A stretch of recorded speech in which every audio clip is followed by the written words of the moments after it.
that's when it's bad. So strife and envy, hate envy particularly, can lead to war. Where you are expecting, you're wishing that person bad, and you want that person to calm down. Some people are really bad. I've seen cases of a sister who envies the other person just because the other sister is prettier, more beautiful.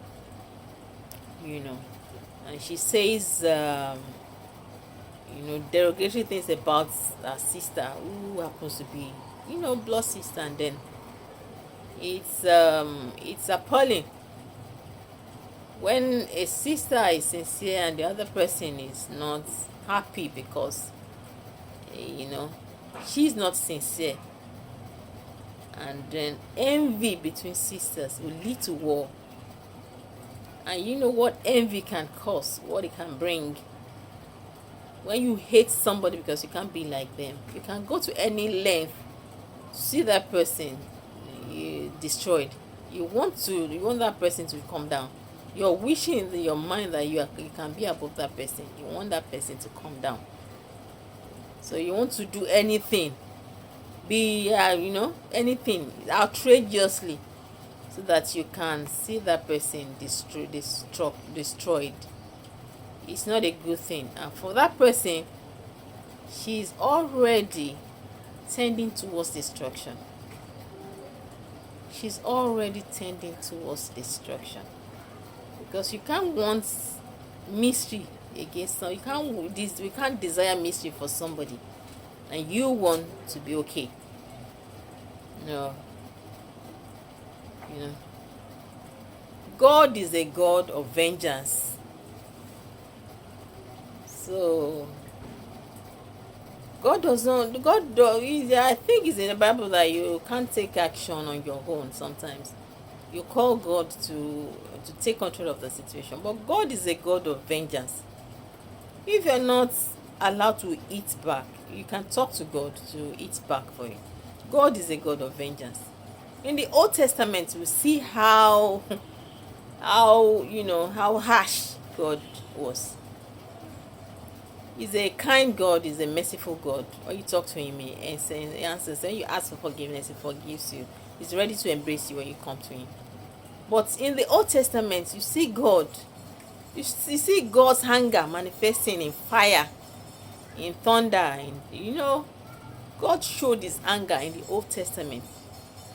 So you know that he's a God of vengeance. He displays his anger, and when he comes, it's catastrophic. So if the sister is is somebody, if the loyal sister, the faithful sister is God's people are always in control anyway, and they are always victorious. Better put, they are always victorious. So hate envy is what we should not allow to creep into our minds, because it's destructive against the other person, and on the long run is destructive against you, because the good person will be victorious in any case. So why put yourself in an unpalatable situation when you can avoid it? If you want to be like the beautiful sister, walk your way towards something and be satisfied with how you come out. I don't mean that you go the wrong way. You go, of course, now. Try and update yourself and see if you can be like the other person. And if you can't be like the other person, accept yourself the way God has created you.